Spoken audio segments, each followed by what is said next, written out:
Faut-il repenser le Cameroun dans sa structure institutionnelle, administrative, politique et scientifique? La question vaut son pesant d'or à l'heure où la vie nationale est marquée par des scandales à répétition. Un nouveau contrat social s'impose pour certains, mais par quelle stratégie? Il y a comme une quadrature et une opacité dans la gestion des affaires courantes de la nation. D'aucuns pointent un doigt accusateur sur le garant des institutions républicaines, le président Paul Biya. Pour d'autres, tout va pour le mieux. Le Cameroun est bien gouverné par le président de la République, certes absent depuis plus d'un mois maintenant. Il y a donc comme une certaine opacité et l'invité de Sans Tabou monté au créneau en 2025 pour s'attaquer devant les tribunaux contre la candidature du candidat du Rassemblement démocratique du peuple camerounais n'a malheureusement pas obtenu gain de cause. Lui-même candidat recalé, il a par la suite démissionné pour rejoindre l'organisation du mouvement patriotique. Léon Teller Onana sur Naya TV.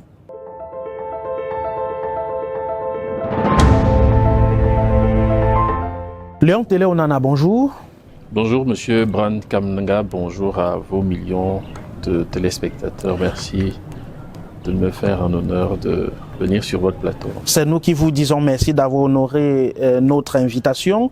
Vous êtes de formation gestionnaire, vous avez également fait comptabilité financière, vous avez 39 ans, vous êtes conseiller municipal à Monatélé, c'est dans la Léki, région du centre. Vous êtes candidat recalé à l'élection présidentielle de 2025 sous la bannière du RDPC et vous n'avez pas vu votre candidature validée. Je le disais à l'entame de cette émission, vous avez attaqué devant les tribunaux la candidature du président Paul Biya. C'était quand même osé. Non, je ne voulais pas simplement attaquer la candidature de M. Biya, je voulais gouverner le Cameroun en prenant fait du fait que nous avons un parti qui n'a pas jusqu'ici tenu un congrès et que légalement j'avais le droit de pouvoir postuler également comme n'importe quel militant, parce que je crois qu'on nous a tellement amorti les idées au point où on pense que lorsqu'on crée un parti politique, il nous appartient, c'est notre propriété, encore que M. Biya n'a pas créé le RDPC. Nous partons de l'UNC pour le RDPC et Dieu seul sait si ce parti a un acte de naissance. Comment ça? Il a bel et bien été créé le 24 mai 1985 à Bamenda. D'accord. Sur la déclaration, ou alors vous avez vu le récépissé, M. Kamga? Alors, si vous vous attaquez à ça, puisque vous êtes conseiller municipal élu sous cette bannière, ça veut dire que vous remettez également en question? Même mon propre mandat, parce que je peux entrer dans une pièce. C'est pas parce qu'il y a de l'obscurité que je n'appuie pas sur l'interrupteur. L'objectif, c'est justement d'appuyer sur l'interrupteur. Je vous demanderai peut-être d'aller demander au RDPC de présenter son acte de naissance. Pour vous, il n'en a pas? Je vous ai demandé de le faire. Moi, je ne l'ai jamais vu. Vous êtes là pour édifier le peuple camerounais. Je vous assure que je n'ai pas encore vu. Peut-être ça a été signé. Vous m'avez parlé du 24... Du 24 mars 1985. 1985, c'était à la suite d'une déclaration, alors à la publication d'un arrêté ministériel qui autorisait la légalisation du RDPC. On vous a donc compris. Connaissant le système en place, est-ce qu'il ne s'agissait pas en réalité, Léon Teller Onana, d'une forme de mise en scène pour traduire la vitalité du RDPC, pour dire les voix sont libres au sein de notre parti, chacun peut s'exprimer comme il veut, puisque vous n'êtes pas inquiété? Non. Alors, ça c'est ce qu'on a construit dans la mentalité des Camerounais.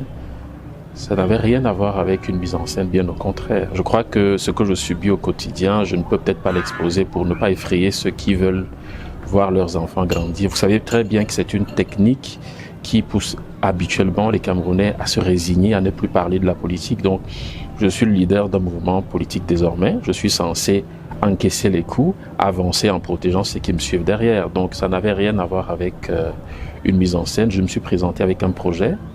J'ai saisi les tribunaux. Avant de saisir les tribunaux, j'ai interpellé le chef de l'État.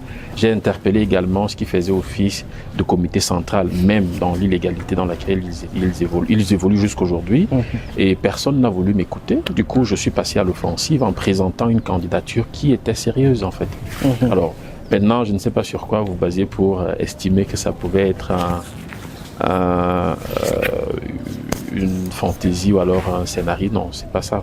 Je crois qu'aujourd'hui, les Camerounais, surtout la jeunesse, doivent prendre en compte le fait que personne ne viendra nous céder la place si on ne force pas ceux qui sont assis aujourd'hui et qui ne comptent pas quitter ces positions. Donc ce que j'ai fait en 2025, d'ailleurs, ça rentre dans une phase de combat qui ne s'arrêtera pas jusqu'au moment où nous allons prendre aussi les rênes du pouvoir et pouvoir apporter quelque chose de nouveau aux Camerounais. Donc ce que nous avons fait en 2025, la deuxième partie s'annonce encore plus utile en fait, surtout pour les Camerounais. Plus utile, vous êtes sur Sans Tabou et vous dites que vous subissez des pressions au quotidien. Les Camerounais veulent bien savoir. Je vous prends un exemple, j'ai fait un tour dans mon village, je n'allais pas en campagne électorale, je vais vous envoyer l'extrait de cette vidéo, je préfère que vous la passiez. Mais bon, j'ai pris la décision parce que le jeune gendarme qui est venu avec une arme derrière, je ne voudrais pas l'exposer, mais j'ai bien compris qu'il était en mission, il était sous les ordres. Vous voyez, je vais dans mon propre village, les populations se réunissent et on envoie un gendarme pour me demander si je viens tenir un meeting. Donc vous allez dans votre village, on vous demande une autorisation. Alors si c'était un jeu, ce qui s'est passé en 2025 ou alors ce qui se passe en ce moment, on ne m'aurait pas envoyé le gendarme pour m'interdire de faire de discuter avec les populations. On aurait pu plutôt envoyer des gendarmes pour m'accompagner comme le héros qui rentre de Yaoundé pour le village. Vous êtes parti, vous avez laissé vos affaires en Hexagone pour retourner au Cameroun, assurer donc la continuité de ce combat-là. Et lors d'une conférence de presse où l'OMP présentait son programme politique, vous avez dit devant les hommes de médias que vous faites l'objet de menaces au quotidien. Bien évidemment, parce que pour certaines personnes, j'ai franchi le Rubicon, j'ai franchi la ligne rouge. Le président Biya, c'est quelqu'un qu'on ne doit pas toucher, on ne doit pas parler, on ne doit pas aller s'attaquer au président. Sauf que je ne me suis pas attaqué au président, je me suis attaqué à une injustice. On ne peut pas être dans un parti politique qui refuse d'évoluer avec son temps, qui refuse de céder une minuscule place à la prospérité pour tous, parce qu'en réalité, qu'est-ce que je recherchais? Je recherchais tout simplement une chose, que les aînés, ceux qui dirigent le Cameroun, en majorité du RDPC, prennent conscience que le peuple n'est plus d'accord et qu'on ne peut pas être ministre pendant 21 ans, président de l'Assemblée plus de 30 ans, ministre pendant une trentaine d'années, on se recycle. Au bout d'un moment, on n'a plus rien à proposer à la République. Voyez-vous l'état du Cameroun aujourd'hui? Qu'est-ce que vous retenez au-delà des nids de poules, des scandales et bien d'autres choses que vous connaissez, les infanticides, les féminicides et tout ce que vous pouvez observer au quotidien. On a l'impression qu'on fonctionne dans un bateau qui n'a pas de capitaine. Vous voyez, quelle est la République? Vous avez vu quelqu'un sortir avec un décret, aller déposer à la chaîne nationale et se ressortir tranquillement. Monsieur Kamga, moi je ne fais pas la langue de bois, je ne suis pas rentré en politique pour faire plaisir aux uns et aux autres. Je le fais parce que j'estime que je dois marquer ma génération. J'ai quelque chose à proposer aux Camerounais, je le ferai.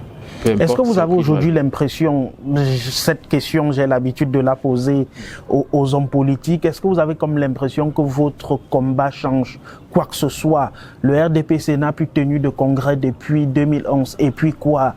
Le bureau politique s'est réuni en 2016, vous le dites illégalement, et puis quoi? Alors, Paul Biya a tout dit, le pays est gouverné, comme je le disais à l'entame, beaucoup estiment que le Cameroun se porte mieux et bien. Monsieur Kamga, mon combat porte des fruits. La preuve, vous connaissez, depuis 2092, le RDPC n'a plus jamais perdu une élection. Et pour une fois, on a octroyé 35% à un candidat à l'élection présidentielle. C'est le fruit du travail que nous avons abattu, pas seulement moi, mais également d'autres formations politiques que vous connaissez, à qui on barre aussi la route, notamment le MRC et tout. C'est pas pour dire que c'était parce que beaucoup ont estimé que c'était quelque chose qui avait été organisé, mais c'est pour vous expliquer qu'au sein du RDPC, je l'ai toujours dit plus d'une fois, j'ai beaucoup accouché au sein de ce parti. Il y a des gens qui aujourd'hui se revendiquent comme étant appartenant à un couloir qui est proche de Léon Teller, tout simplement parce que beaucoup de jeunes sont étouffés. Regardez l'Assemblée nationale du Cameroun. Ceux qui sont dans cette assemblée, en réalité, ne servent à rien du tout. Ce sont les militants du RDPC, mais qui ne sont pas là pour défendre les intérêts du peuple, mais plutôt pour organiser la conservation du pouvoir par un individu qui est d'ailleurs absent quasiment. Donc, si l'Assemblée ne sert à rien, a-t-on besoin de conserver le pouvoir par elle? Tout simplement parce que pour justifier par exemple l'introduction d'un poste de vice-président et pour que les bailleurs de fonds continuent de perfuser le Cameroun avec un peu d'argent, il va falloir qu'on passe par là. Tout simplement, même si ça sert des chambres d'enregistrement, c'est toujours utile pour les besoins de forme. Et c'est justement ce combat que je mène aujourd'hui. Je profite surtout de votre plateau pour dire que le parti, l'OMP que je dirige aujourd'hui, a vocation à aller à l'Assemblée nationale. Nous appelons la jeunesse camerounaise, ceux qui sont de l'intérieur ou alors à l'extérieur, même ceux qui sont du RDPC, à sortir. Ce bateau est en train de couler. C'est peut-être pas visible aujourd'hui, mais je crois que les faits nous donneront raison dans quelques mois.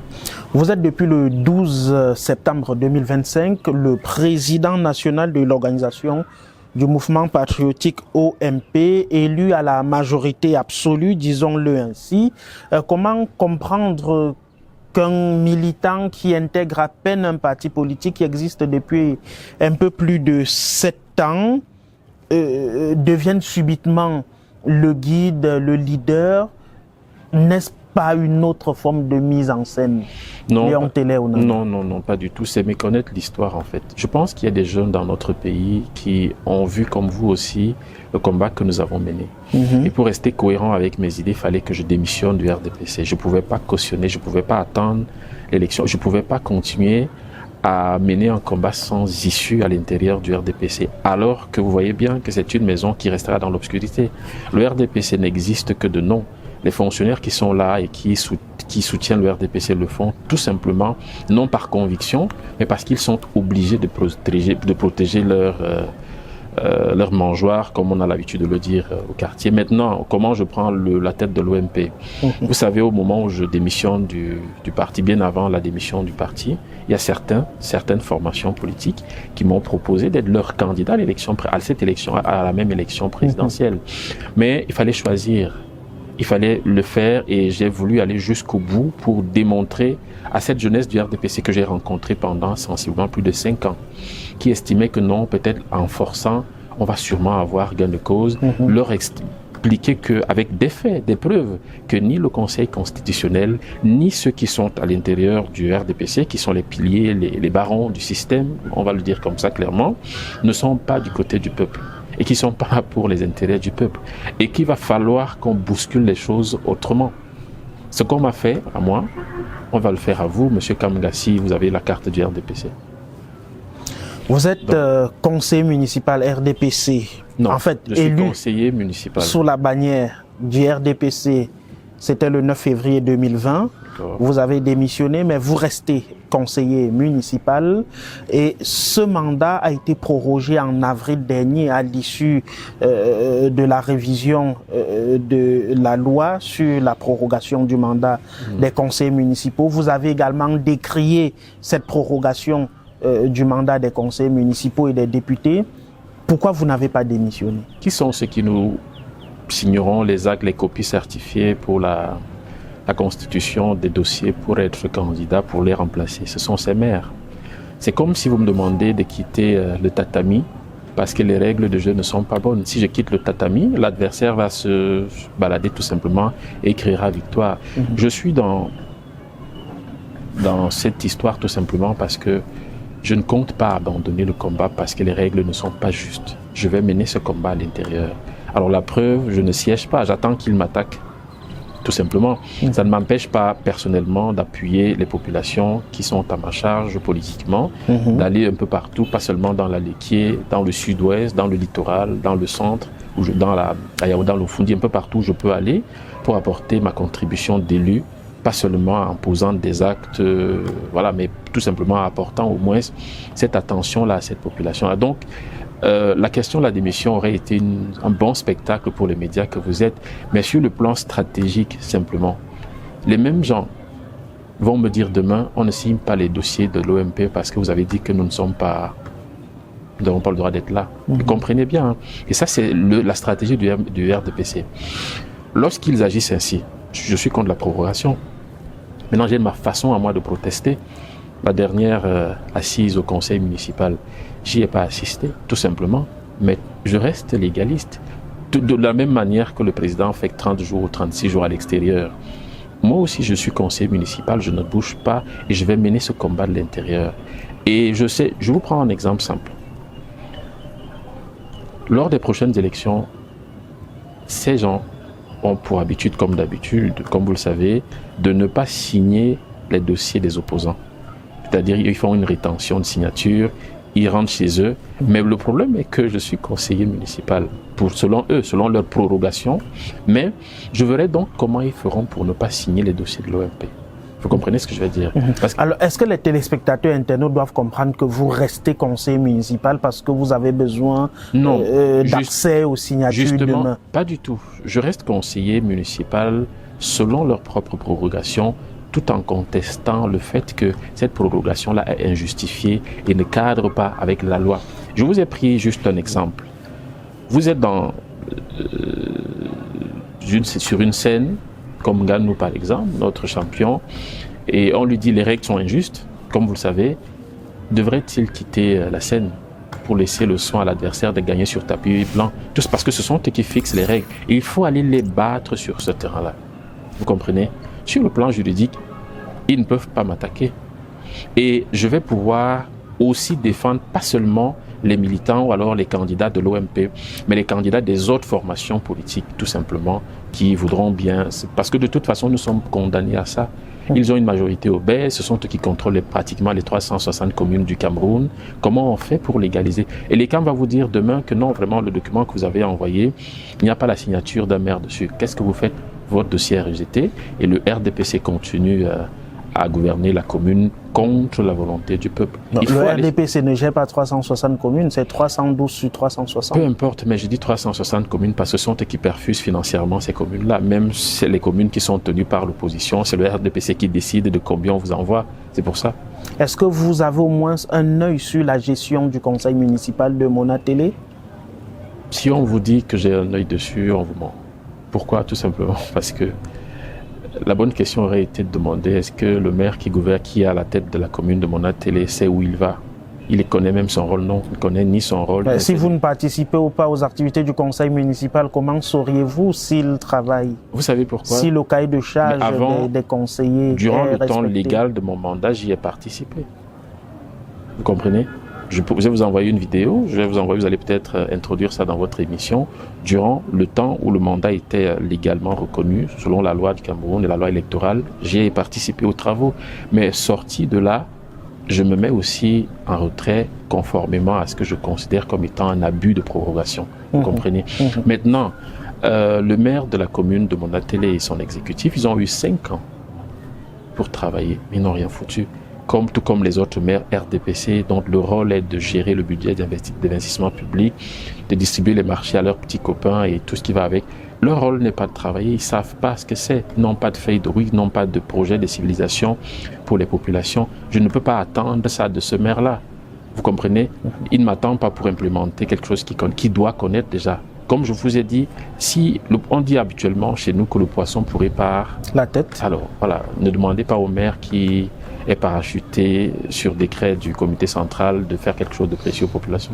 Sortons un peu de la gestion des communes avec cette question. Il a récemment été retiré aux collectivités territoriales décentralisées le droit de collecter les recettes fiscales. Dites-nous, est-ce que finalement le code des collectivités territoriales décentralisées est un outil de diversion politique? Je vais vous répondre par l'affirmatif. Oui, c'est un outil de diversion pour le RDPC. Vous savez, il n'y a pas de changement si à la tête d'une commune où on dit décentralisé, chaque fois qu'il y a un conseil, il y a un préfet qui doit être là et un sous-préfet qui doit être là, qui doit valider les travaux pour certifier que ça a été fait. Quand on parle de décentralisation, on laisse la main libre au magistrat de la ville d'exercer son travail, de déployer sa feuille de route. Si le préfet ou le sous-préfet, le préfet est mécontent, il y a des voies de recours pour dire telle ou telle chose ne cadre pas avec les règles de la République. Et donc, nous, à l'OMP, ce que nous proposons justement, c'est une décentralisation financière. Pourquoi? Parce que l'élu municipal qui va peut-être bénéficier des centimes que verse le FECOM ou alors des recettes qui ne sont pas, il n'y a pas de lisibilité, qui sont reversées par le ministère des Finances et tout ce qui va avec, ou le ministère de la décentralisation, il va vous dire qu'en réalité, les projets ne dépendent pas de moi parce qu'il n'a pas de main, il n'a aucune marge de manœuvre sur les caisses, les finances. Et comment est-ce qu'il devient donc comptable face au peuple? Ce qu'il va dire au peuple, c'est que non, en réalité, les projets ne dépendent pas de moi, je vais aller distribuer les projets à Yaoundé. Et c'est justement ce que nous avons proposé, nous voulions proposer au RDPC, que pendant longtemps, juste après les indépendances du Cameroun, le développement venait du haut. C'est-à-dire que le développement venait tout simplement du sommet de l'État, sauf que ça n'arrivait pas en bas. C'est comme les budgets, vous savez comment ça se passe. Lorsqu'un budget est voté, peut-être un projet on vote un budget pour un projet, ça part du haut, on coupe, ainsi de suite. Au niveau de la base locale même, il n'y a rien qui arrive là-bas. La preuve, il y a beaucoup de projets qui sont annoncés, qui ne peuvent pas voir le jour tout simplement parce que les budgets sont raflés entre le haut et la base en fait. Et si on retire aux communes le droit de collecter les recettes fiscales, de quoi vivent-elles désormais? Justement, c'est ce que je suis en train de vous dire, que l'objectif ici, c'est tout simplement de préparer la prochaine élection. Pourquoi? Ils savent qu'ils perdront la majorité. Et donc, la meilleure façon de conserver le pouvoir va être de tenir la bourse. Donc là, ils anticipent. Bien sûr, et de tenir la bourse et de ne pas laisser l'opportunité aux nouveaux entrants de pouvoir faire leur travail, de marquer la différence entre ce qui s'est fait depuis 43 ans et ce que nous allons faire d'ici quelques mois. Et c'est ça l'enjeu. Donc, ce qui se passe aujourd'hui, comment voulez-vous qu'un maire soit efficace s'il ne peut pas contrôler déjà son territoire, s'il ne peut pas contrôler la fiscalité de son territoire, s'il ne sait pas ce qui rentre, ce dont il a besoin, s'il ne gère rien du tout, ça ne veut tout simplement rien dire. Donc, pour moi, c'est pas... Depuis bientôt 1 an, vous êtes donc à la tête du mouvement, de l'organisation du mouvement patriotique, et vous avez entamé depuis quelques mois une tournée nationale et internationale. Dites-nous, dans votre agenda, quelles sont les localités déjà parcourues, quel objectif? Alors, déjà, c'était pas une tournée photographique dont je me suis arrangé à ne pas, même si j'aurais aimé que les médias puissent nous accompagner.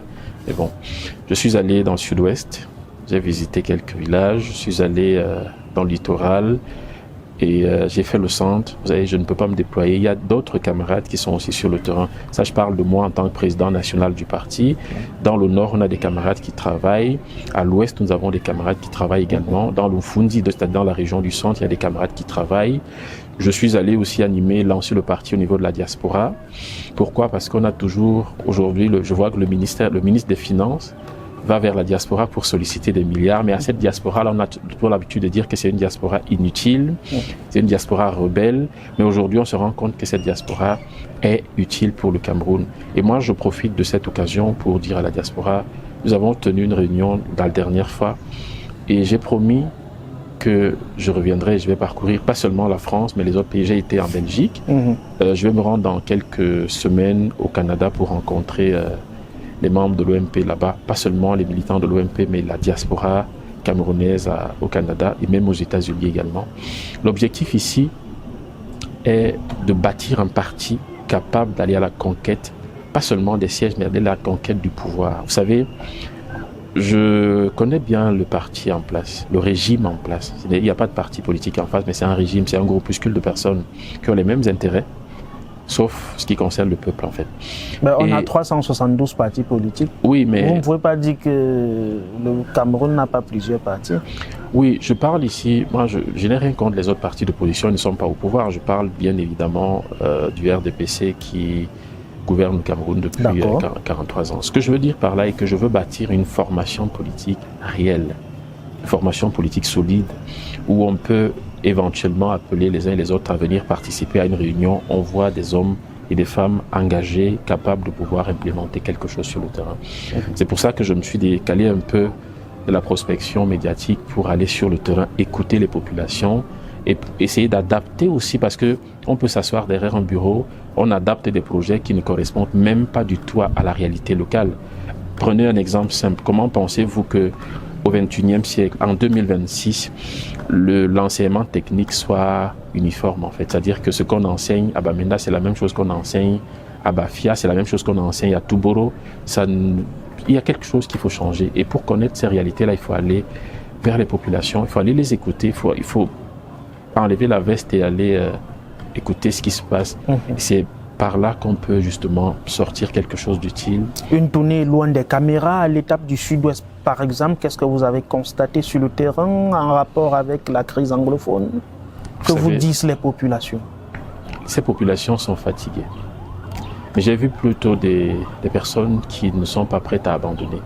Ce ne sont pas des peuples vaincus, ce n'est pas un peuple vaincu, c'est un peuple qui est debout, qui malgré les difficultés tient toujours et appartient au Cameroun. Parce que contrairement à ce qui est raconté, ces gens se reconnaissent comme étant des Camerounais.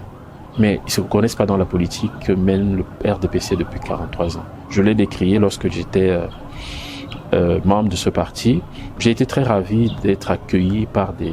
Je ne savais pas que mon combat avait porté autant. J'étais surpris d'ailleurs d'être accueilli comme un enfant de la maison. Je me suis senti chez moi. Tout comme j'ai été à Douala, dans le littoral, je m'apprête aussi à aller visiter le nord dans quelques jours. Je vais aller à l'ouest également. L'objectif ici n'est pas de venir imposer des choses aux gens, de les écouter d'abord et de leur proposer ce que nous avons.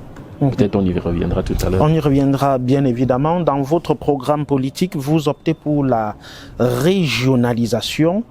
En quoi est-ce que votre proposition est différente du système de décentralisation actuel? Non, je parle plutôt de la décentralisation financière et aussi donner une feuille de route. Pourquoi? Peut-être vous avez eu l'impression qu'il s'agit de régionalisation. Je vous prends un exemple simple. Vous vivez dans le centre, n'est-ce pas? Qu'est-ce que vous savez du conseil régional du centre? Quels sont les faits d'armes que vous... Je ne suis pas le journaliste qui pose des questions, mais juste pour que vous compreniez. Qu'est-ce que vous retenez de ceux qui gouvernent, qui sont au conseil régional dans le centre? Mais ils reçoivent 3 milliards chaque année pour le développement. Ça, c'est ce que vous savez. Projets. Voilà l'information que vous avez de ces gens.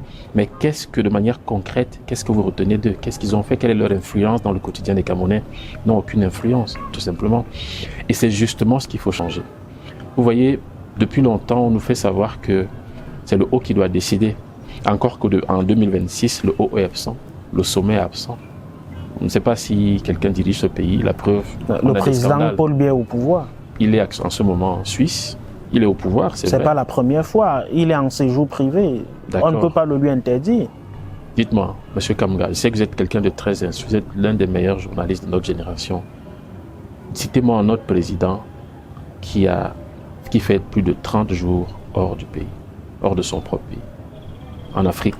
N'allons pas à l'extérieur, mais restons en Afrique. Au Cameroun, c'est un pays particulier. Ah d'accord. Bon, continuons l'émission. C'est pour justement dire que c'est toutes ces choses-là que nous voulons changer. Je me suis lancé en politique et j'invite toujours ceux qui sont... ceux qui ont le cœur sur la main et qui veulent faire bouger les lignes, à comprendre que ce combat ne sera pas facile. On va nous accuser, on va nous maltraiter, on va nous influencer, on va nous menacer. Il va falloir tenir. Pourquoi? Tout simplement parce que le peuple sait exactement ce qui ne va pas. Mais ce que le peuple attend de nous en tant que politique, c'est des propositions concrètes. Et pour revenir à la question que vous avez posée sur la régionalisation, l'OMP propose ce qu'on appelle la décentralisation financière. Chaque localité a ses richesses. Et on ne peut pas adapter ce qui se passe à Touboro, à Monatélé. On ne peut pas adapter la réalité de Yaoundé 1er à Douala 5e. Chaque localité a ses spécificités. Voilà, c'est ça. Donc, ce qui fait qu'il faut adapter. C'est pour ça que nous parlons à l'OMP de 3600 projets. Et je ne vais peut-être pas m'avancer. Je vais peut-être c'est en exclusivité que je le dis. L'OMP présentera au mois d'octobre prochain le manifeste de la gouvernance des territoires, où ils vont pouvoir, le peuple va découvrir les 3600 projets que nous proposons. Et ces 3600 projets seront chiffrés. On va pouvoir démontrer l'impact même sur le chômage, l'emploi et la création d'emplois, la formation des jeunes. Tout y est dans ce document. Vous comprenez ce que je vais dire? Et c'est cela. Je ne voudrais plus me limiter aux causes, mais plutôt traiter les questions qui nous sont posées, parce que Le peuple camerounais aujourd'hui est suffisamment conscient de la réalité que nous vivons, vous et moi, en tant que Camerounais, au-delà de nos casquettes. Et donc, il va falloir quand même lui apporter des propositions. Et maintenant, c'est à ce peuple-là de choisir s'il veut refaire confiance au RDPC pour les élections législatives et municipales de l'année prochaine. Alors, 3600 projets, un document d'un peu plus de 1200 pages, ça correspond à quoi? À chaque projet pour chaque commune? Oui, justement, à l'OMP, nous nous sommes dit que chaque élu va signer devant son peuple un engagement de 10 projets prioritaires qui correspondent à la réalité de sa localité. Vous comprenez? Le maire ne se limite pas à venir racler les routes à l'approche des élections, à venir faire quelques fourrages. L'objectif aussi, le but, le rôle aussi d'un maire, c'est de venir auprès des populations, d'identifier cette jeunesse-là qui n'a pas d'emploi, ces jeunes filles qui sortent des circuits scolaires et qui peut-être accouchent en cours de route et qui disent que bon, notre vie est terminée. Or, ce sont ces jeunes-là, c'est à ces jeunes-là qu'on devrait apporter des solutions pour dire il faut vous réinsérer. Et nous pensons, par exemple, pour vous dire clairement les choses, nous estimons que le rôle du maire devrait aller au-delà de ce que le régime a fixé, c'est-à-dire en apportant à la fois la formation gratuite, formation professionnelle, mais pour aller à ce stade-là, il faut connaître sa population. Combien de maires au Cameroun connaissent leur population, peuvent identifier leur population? Comment on fait pour savoir que dans tel ou tel village, dans tel ou tel quartier, il y a des jeunes qui n'ont pas d'emploi? Il faut numériser le fichier de nos collectivités territoriales. Il faut avoir un fichier central où on sait que dans tel quartier, dans tel village, il y a tel jeune qui ne va pas à l'école. Par exemple, moi je suis favorable qu'aujourd'hui, que nous ne puissions plus avoir des jeunes moins de 30 ans qui sont sur des motos. Pourquoi? Il faut leur apporter des formations. Quand on parle de l'émergence 2035, c'est l'émergence des corrompus tout simplement qu'on aura en 2035, ou l'émergence des jongleurs. Pourquoi je Comment ça? Je vous explique. Ce sont les hommes qu'on doit bâtir. Ce sont ces hommes-là qui construisent la cité. Vous comprenez? Quand vous descendez ici, vous allez voir un jeune, il vous dit grand frère, vraiment, je me bats avec ma moto, ça me suffit. Et quand vous grattez un peu plus, il vous dit qu'il a une licence. On forme des diplômés, mais on ne forme pas des futurs employés, des créateurs de contenu, des créateurs d'entreprises, des choses comme ça. Et ce que je voudrais justement à l'OMP, ce que nous sommes en train de proposer, c'est de redéfinir la feuille de route des collectivités territoriales décentralisées. Et c'est pour ça que je suis favorable à ce qu'il n'y ait plus de sous-préfecture, ça ne sert à rien, et que le personnel d'arrondissement, c'est-à-dire les délégués d'arrondissement qu'on envoie par-ci par-là, que ce personnel technique-là soit reversé aux communes, et que ça soit des personnels d'appui chapeautés par une coupe. Ça va alléger les finances publiques, ça réduit des budgets et ça donne une marge de manœuvre aux magistrats de la ville de pouvoir se déployer et d'apporter des solutions aux populations. Comment pensez-vous? Aujourd'hui, le FMI, on nous classe 142e sur 180 des pays, perception, indice de corruption, pas de bonne gouvernance. Ce n'est pas normal. Ce n'est pas normal tout simplement parce que, à la base, le sentiment que le jeune que vous allez rencontrer a, c'est que ce qui se passe à la mairie ne le concerne pas. Or, ça doit être l'inverse. Le maire de la commune, d'une commune, doit savoir que dans ma commune, voici le pourcentage de jeunes sans emploi. Voici le pourcentage de jeunes sans formation. Voici dans telle ou telle école, il n'y a pas de bibliothèque. Dans telle ou telle école, dans telle ou telle localité, il n'y a pas ci. C'est ça le rôle. Ils ne sont pas des gestionnaires du budget d'investissement public qu'ils détournent d'ailleurs. Donc, quand on parle de 3600 projets, nos candidats signeront un engagement d'implémenter 10 projets prioritaires que les Camerounais vont découvrir en octobre prochain lors de la dédicace, la présentation du manifeste de la gouvernance des territoires. Au niveau national, vous proposez la refonte du gouvernement. Vous dénoncez entre autres la malgouvernance, la corruption, le tribalisme d'État. Quelles sont les solutions que vous proposez pour combattre ces fléaux? La première chose, c'est de renforcer la loi et de l'appliquer aussi. Vous savez, Monsieur Kamga, je suis allé au sud-ouest. On n'a pas cherché à savoir d'où je venais, si j'étais... Non, les gens m'ont pris comme un fils de la République qui s'est levé pour défendre quelque chose qui était utile à tout le monde, une cause utile à tout le monde. Et ceux qui nous gouvernent utilisent le tribalisme politique. Il faut le différencier, le tribalisme politique pour diviser les Camerounais. C'est-à-dire, on va présenter Maurice Kamto comme le Bamileke, on présente Onana comme étant le Betty, et ça, il faut aller contre ça, il faut aller en guerre contre ça. Et moi, je profite de votre plateau pour dire aux Camerounais que, aussi longtemps que nous serons divisés, le seul endroit où il n'y a pas de tribalisme, c'est entre les gouvernants. Les ministres, il n'y a pas de tribalisme là-bas. Ce sont des amis, ils savent. Le ministre des Finances est différent du ministre des Travaux publics. Sauf que c'est lui qui perfuse le ministre des Travaux publics. En termes de finances, il n'y a pas de tribalisme là-bas. Mais c'est quand on sort de ce cadre-là qu'on divise le peuple avec des phrases, avec des personnes qu'on lâche dans l'opinion et qui écument vos plateaux télé pour diffuser la haine. Et moi, je voudrais saisir cette occasion pour vous dire à vous, journalistes, de prendre aussi vos responsabilités à un moment donné. À quel niveau? Vous ne pouvez pas, si moi, en tant que citoyen camerounais, je viens sur votre plateau dire des énormités ou victimiser, indexer une certaine communauté, votre responsabilité est de ne plus m'inviter, tout simplement. On vous dira, vous qui avez fait l'Hexagone, que c'est une atteinte aux libertés, aux principes démocratiques. Ces gens-là vous obligent à les inviter sur vos plateaux ou pas? Vous invitent, ils obligent à vous... Non, vous êtes libre de les... C'est vous qui m'avez fait une invitation, je l'ai acceptée. Mais admettons que je sois aussi comme certains profils. C'est à vous de choisir si vous m'invitez ou pas, sauf si vous aimez le buzz.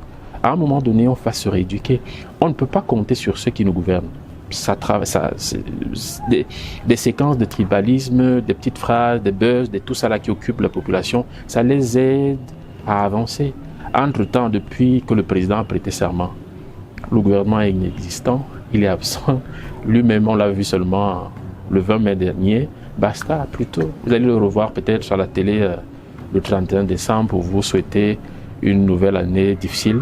Donc voilà, c'est ça, c'est à ce à quoi se résume aujourd'hui. Non, mais on l'a vu le 7 juin lorsqu'il partait en séjour privé en Suisse. Vous l'avez vu, vous?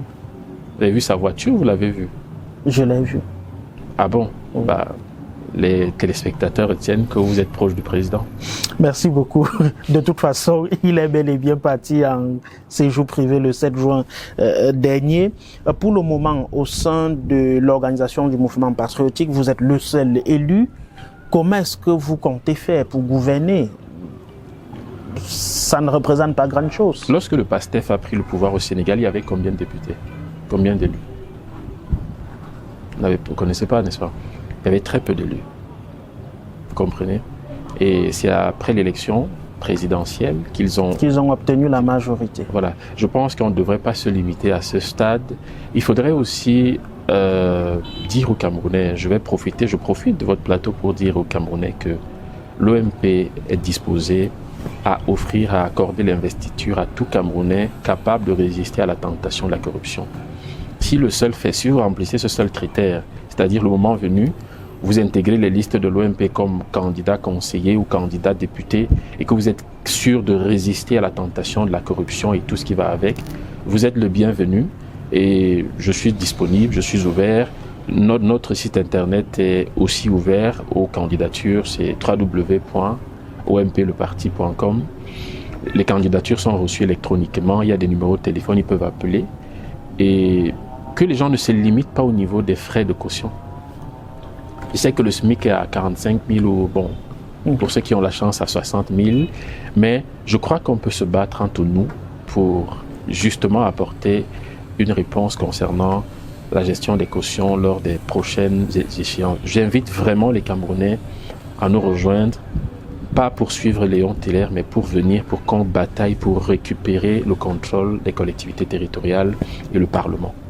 L'ordre établi dans le processus électoral actuel est-il favorable à l'émergence politique d'un parti comme le vôtre, qui arrive quand même derrière plusieurs autres partis qui ont mené des combats pratiquement sans issue? Vous avez dit que ces partis ont mené des combats sans issue. Vous savez, je ne suis pas quelqu'un qui abandonne le combat en cours de route. Je vous ai dit, avant d'ouvrir vos caméras, que notre combat avait 4 échelles, 4 étapes.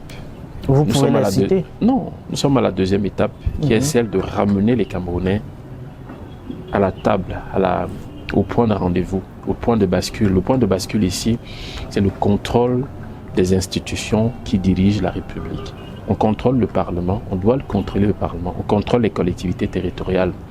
Et il faut défaire ce système par le bas. Une maison qui n'a plus de fondation. La fondation du RDPC, c'est la majorité obèse de l'Assemblée nationale.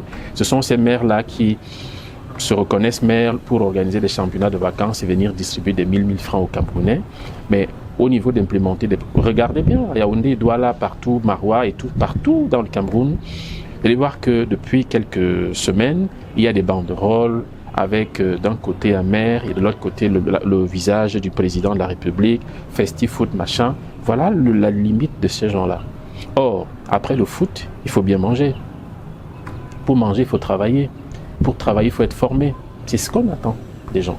Et donc, le combat que nous avons engagé ne se limitait pas à combattre essentiellement l'imposture au sein du RDPC. Non, nous irons plus loin. Moi, je ne veux pas me définir en fonction des échecs de ceux qui nous ont précédés. Je me définis en fonction des capacités que j'ai à avancer. Et je peux vous rassurer que nous irons plus loin. Vous n'avez peut-être pas idée de ce qui s'annonce, mais nous irons très loin. De toute façon, on aura le temps de découvrir vos activités sur le terrain. Pour le moment, vous répondez à nos questions. On prend une courte pause et on se retrouve dans un instant.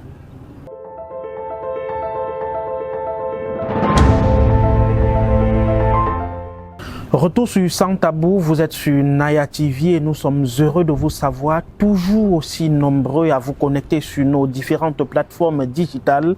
Question d'avoir l'information, la bonne et surtout en matière d'éducation et de divertissement, bien sûr. Léon Teller Onana est l'invité de Sans Tabou et avec lui nous parlons de la vie globale au Cameroun, y compris sur le sens politique.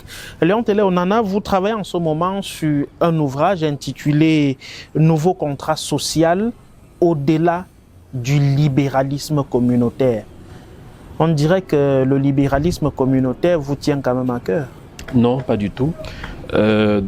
Pourquoi aller au-delà si on n'y a pas tiré du substrat? Vous savez, je ne suis pas fataliste en fait. Je ne suis pas là pour dire qu'il n'y a rien eu de positif, pas du tout. Je ne suis pas là pour dire ça. Vous comprenez?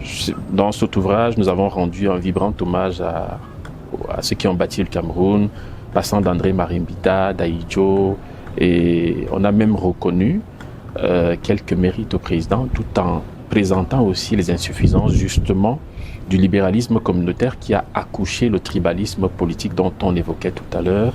Parce que je pense, aujourd'hui, quand on parle du nouveau contrat social, il s'agit de quoi? Il s'agit de ce que le Camerounais aujourd'hui ne se reconnaît pas dans ce qui est proposé comme gouvernance. Encore qu'on ne gouverne pas le Cameroun fonctionne en roue libre. Ce qu'on gouverne dans notre pays, c'est plutôt le contrôle du budget qui est partagé entre une certaine catégorie de personnes. Et le nouveau contrat social que nous proposons, justement, dans ce livre, vous allez observer que nous avons proposé une autre façon de gouverner. Je prendrai un exemple simple. Je l'ai tantôt dit à l'entame que nous proposons la décentralisation financière. Au-delà de la décentralisation financière, nous proposons aussi des structures comme l'ANI, l'Agence nationale d'intégrité, qui devrait avoir des pouvoirs de saisine et surtout mettre en place aussi un autre modèle de gouvernance qui ne donne plus les cordes au président de tenir par exemple le Conseil supérieur de la magistrature. Laisser l'opportunité aux professionnels de la justice de s'organiser et que le président perde ce contrôle-là. Parce que si le président continue de tenir l'épée de Damoclès sur la tête des magistrats, on va avoir une justice aux ordres comme aujourd'hui. Ça, c'est la deuxième chose est aussi la transformation économique, le pouvoir économique de nos populations. Regardez aujourd'hui au Cameroun, ce qu'on consomme, c'est ce qui nous vient de la Chine, de la Turquie. Vous êtes assis sur une chaise qui est fabriquée en Turquie. Vous comprenez ce que je veux dire? Et c'est dommage. Or, le bois quitte l'Est pour aller en Chine ou en France et revient ici sous forme de tabouret. Ce n'est pas normal. Entre-temps, ce sont des emplois que nous envoyons là-bas. Et alors, je prends un autre exemple. Et le peu d'argent que nous gagnons, voilà, nous l'utilisons pour acheter. Voilà, je vais aller plus loin. Le libéralisme communautaire a quelque peu proposé la confrontation des communautés. La preuve aujourd'hui, quand on entend parler de M. Kamga, on ne fait pas allusion au Camerounais, on fait allusion à un Bamileke, n'est-ce pas? Quand on entend parler de M. Onana, l'idée ne vient pas, on ne dit pas que c'est un Camerounais, on dit c'est un petit. Je ne dis pas que les traditions, on doit étouffer nos identités, mais je souhaite tout simplement que la citoyenneté revienne comme étant ce qui nous unit tous au Cameroun. Maintenant, je prends un autre cas précis. Monsieur Kamga, la dernière fois que vous avez consommé du chocolat date de quand? De 2 semaines. 2 semaines.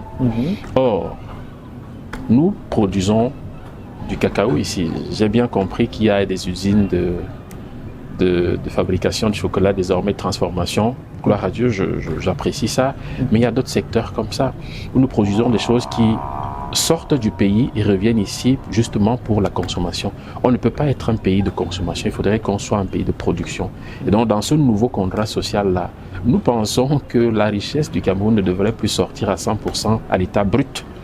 Il faut transformer sur place, ça va créer des structures, ça va créer des entreprises, ça va même former aussi la jeunesse dans ces localités-là. Et il n'y aura plus d'exode rural, les gens vont pouvoir créer des mécanismes, des choses qui vont garder la population sur place.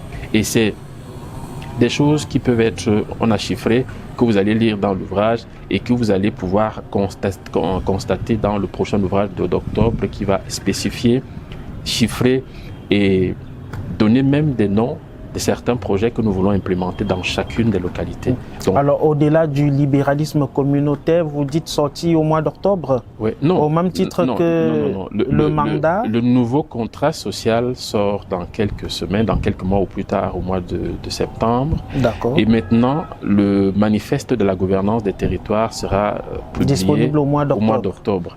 C'est 2 livres différents. Et je voudrais ici qu'on retienne une chose. Ce que nous voulons proposer aux Camerounais, c'est déjà d'apprendre à produire ce que nous avons comme richesse nous-mêmes et d'aller aussi vendre ça aux autres.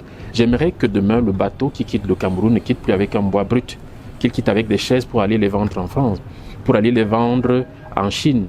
Au moins, le menuisier du village aura son boulot, le jeune, bref, chacun aura quelque chose à faire et ça va produire de la chaîne de transformation. Voilà, une chaîne de transformation. Et c'est ce que nous proposons. Nous avons proposé, et c'est cela qui va donner le poids aux magistrats des villes, des différentes communes, de pouvoir exercer leur boulot tranquillement, c'est pour ça. Le Cameroun est à la croisée des chemins sans véritable repère, on l'a mentionné il y a quelques instants, mais au-delà des aspects submentionnés de l'offre politique de l'OMP, comment on sort le pays du chaos dans lequel il semble plonger et comment? Il faut remobiliser la population, c'est le peuple qui tient le pouvoir. Vous savez, on ne peut rien faire sans ce peuple-là. Pas du tout. Le peuple a donné le mandat au président Paul Biya et vous dites qu'il ne fait rien. Non. Le peuple a donné le mandat au président. Encore que ça, c'est encore à vérifier. Moi, je ne vais pas rentrer dans cette polémique. Tout le monde sait ce qui s'est passé. Je veux juste ici apporter quelque chose de simple. Le peuple doit être celui qui donne mandat et qui contrôle l'effectivité justement de celui à qui on a donné mandat, si la personne remplit son cahier de charge ou pas. Vous comprenez ce que je veux dire? Et ça passe par le contrôle du Parlement. Quand vous voyez, il y a la fameuse phrase « Ayob Ayob », ça paraît banal, mais c'est des choses qui détruisent. C'est-à-dire que l'image qu'on retient de notre président, c'est l'image de celui à qui on doit seulement dire « Ayob Ayob ». En passant, ça veut dire quoi, Ayob? Je ne sais pas.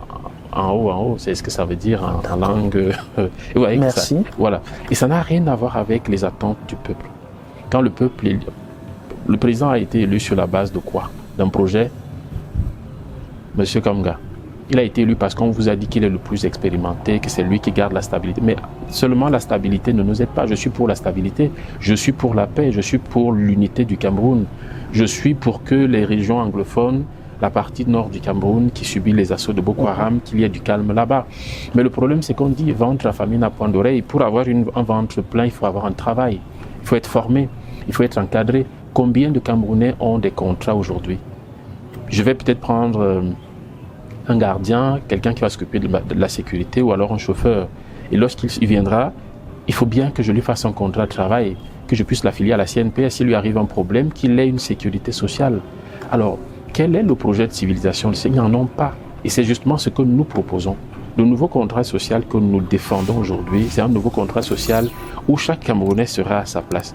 On ne peut pas changer ce pays-ci en restant sur des plateaux en organisant des formules, en envoyant des pics sur les réseaux sociaux. Il faut aller remobiliser le peuple. C'est pour ça que je vous ai dit tout à l'heure que je vais sur le terrain, je discute avec des gens, je prends la moto, je prends le taxi, je vais voir des gens, je discute avec eux et j'essaye de mobiliser autant que ce peut.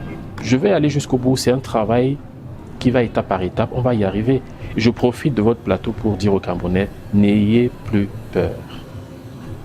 Vous pensez que les Camerounais ont peur? Mais chacun veut voir ses enfants grandir. Vous ne voulez pas voir vos enfants grandir. Je leur dis... C'est moi qui pose la question. Justement. J'ai envie de vous poser la question. Est-ce que vous ne voulez pas voir vos enfants grandir? Mais mes enfants savent que papa se bat justement pour nous tous, en fait. Et je leur ai dit que le seul... Ah, donc vous voulez les voir grandir? Non, mais ils vont grandir. Si je vois mon enfant grandir dans la souffrance, ce n'est pas une bonne chose. Je veux voir mes enfants grandir dans un pays où on peut avoir le travail sans baisser la culotte, où on peut avoir le travail sans avoir quelqu'un quelque part, où on peut avoir le travail pas parce qu'on s'appelle Onana, où on s'appelle Kamga ou Ibrahim. On a le travail parce qu'on le mérite. Vous comprenez? C'est ce Cameroun-là que je veux. Rester les bras croisés et dire que ça tombera du ciel, non. Il faut tenir un langage de vérité à notre peuple. Il y en a qui dénoncent à leur manière, comme Jacques-Bertrand Mang, que nous saluons, oui, et qui sont tout de suite stoppés. Alors, ça c'est aussi... Vous n'avez pas peur d'être stoppé? Je profite aussi de cette occasion pour encourager Jacques. Je ne le connais pas personnellement, on n'a jamais échangé, mais j'apprécie son travail, j'apprécie ce qu'il fait, la dénonciation, et je souhaite tout simplement que les dieux de nos terres le protègent aussi, parce que je sais ce qu'il peut subir, parce que je le subis aussi d'une certaine façon, d'une autre façon. Mais vous savez, je suis dans l'eau déjà. Donc, lorsque vous subissez, ça vous rend plus fort? Je suis dans l'eau. Je ne peux pas sortir de cette eau-là sans attraper ce que je dois attraper. Il faut continuer le combat jusqu'au bout. Vous savez, on ne peut pas gagner ce pays, on ne peut pas redresser ce pays avec les œufs. Il faut aller fortement. Alors, la question que je vais vous poser est inspirée des faits récents, bien évidemment, sur la base de l'interpellation et la mise en détention de Jacques-Bertrand Mang, où les internautes réagissent en disant lorsque vous êtes sur la scène, tout le monde vous applaudit, et lorsque vous êtes dans les salles de rap, vous vous retrouvez seul, vous êtes seul face à votre destin. Il se retrouve donc seul à New Bell. Et aujourd'hui, on a comme l'impression que le peuple camerounais, justement, vit dans cette peur-là. Question, est-il véritablement préparé au changement? Est-il véritablement préparé à défendre ce qui lui revient de droit? Non, n'accusez pas ce peuple-là. Vous savez pourquoi? Parce que depuis 43 ans, c'est un peuple qui subit. Il ne subit pas seulement le parti au pouvoir, il subit aussi certains de l'opposition. Il y a ceux qui ont vendu le rêve, qui ont vendu un certain nombre de choses. Les vrais leaders sont combattus. Vous comprenez? Vous savez de quoi je parle, M. Kamga? Les vrais leaders de ce pays sont combattus. Mais ce n'est pas pour autant que je vais encourager, par exemple, que ce peuple-là reste à la maison. Je veux juste dire que les internautes, allez-y savoir qui sont ces internautes.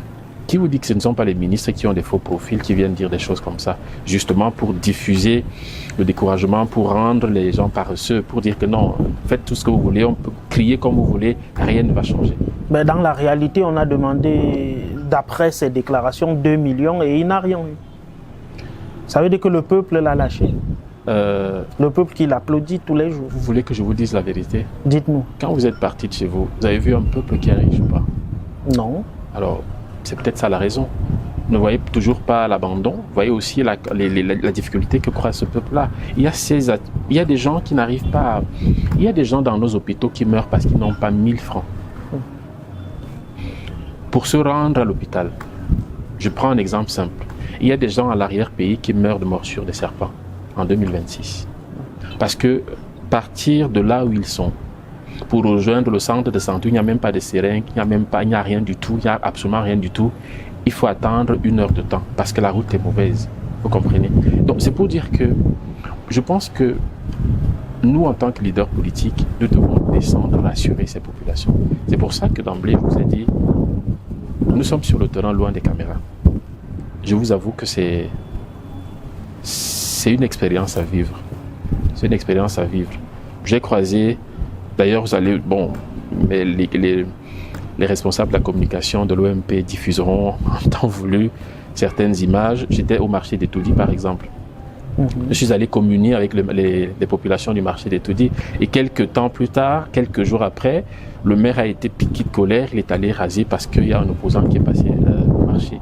Tout non, mais il ne l'a pas rasé parce que vous êtes passé. Il avait déjà programmé. C'est la preuve que personne ne nous gouverne. C'est la preuve que pour lui, en dehors, au-dessus de sa tête, il n'y a personne qui gouverne ce pays parce que même... La mairie de la ville estime qu'on n'a pas besoin de sursoir à l'exécution des travaux. La mairie de la parce ville que n'est pas l'affaire est en au-dessus. justice. La mairie de la ville n'est pas au-dessus de la loi. Première chose. Et le maire, Luc Messi... La loi ne lui a pas donné... En fait, la justice n'a pas interdit le déroulement des travaux. La justice n'a donc pas donné aussi l'ordre d'expulsion aussi. C'est pas à la mairie d'expulser des gens, vous comprenez? C'est ça le truc, il faut bien mettre les choses dans leur ordre normalement.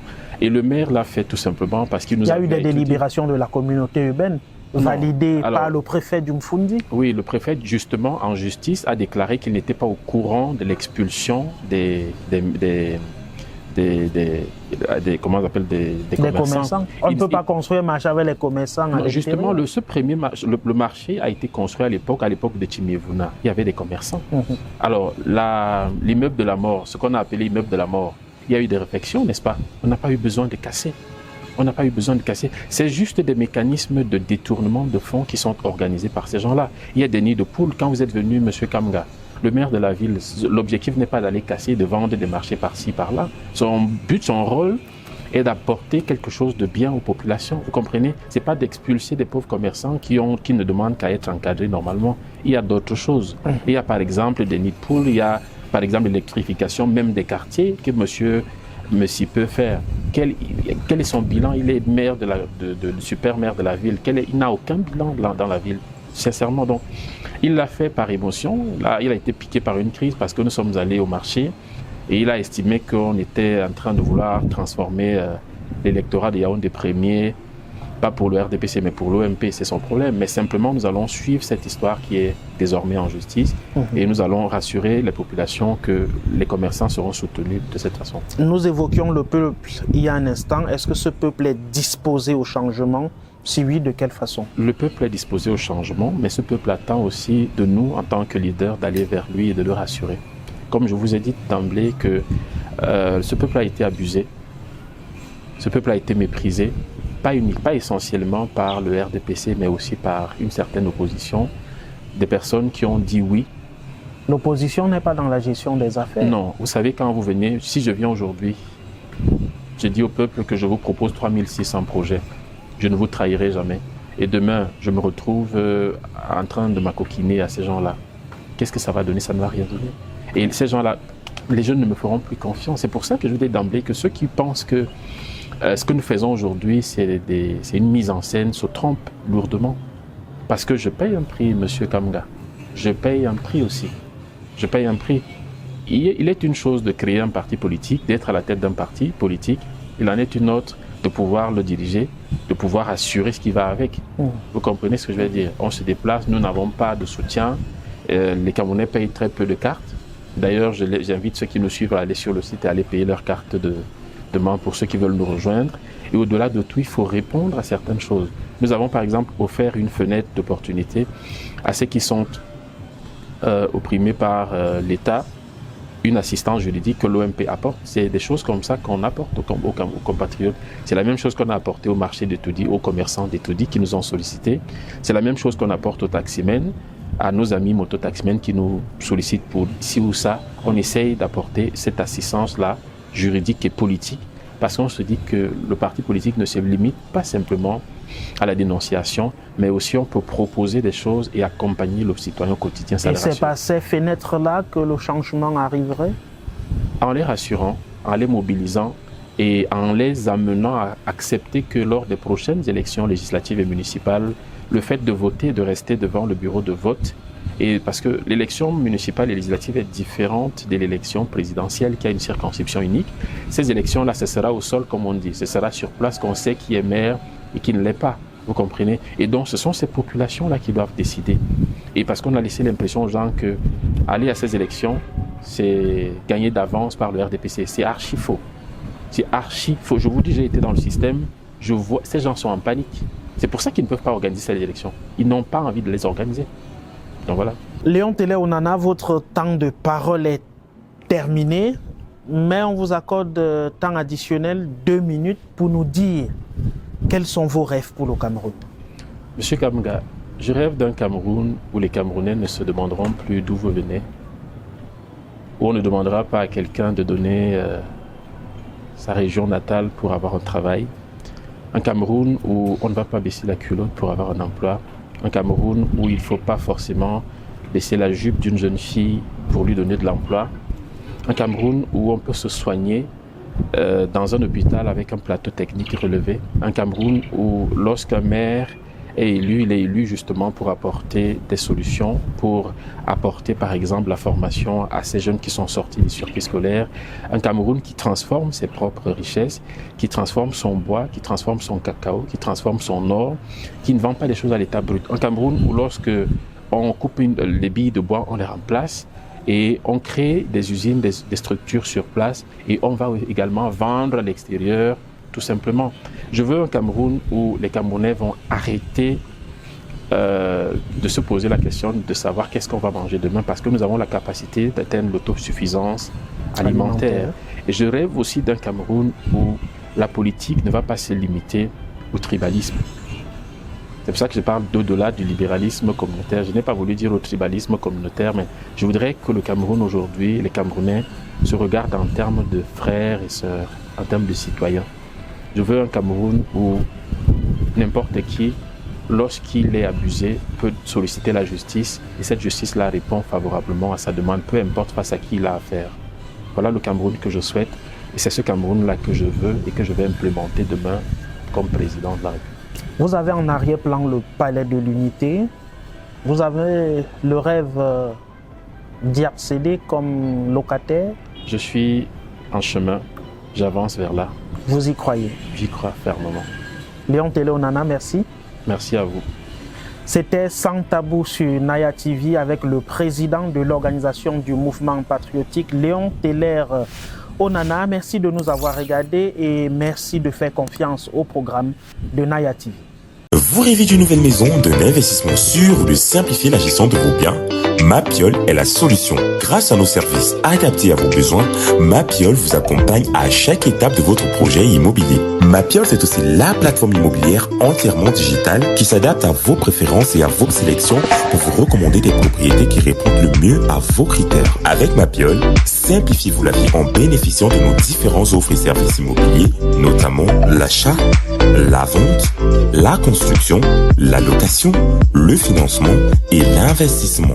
Bénéficiez également d'un accompagnement juridique expert pour sécuriser vos transactions et déléguer la gestion de vos biens en toute confiance. Également, simplifiez vos démarches administratives grâce à notre expertise. Mapiol, c'est la solution globale, accessible et transparente à tous vos besoins immobiliers. Mapiol, l'immobilier en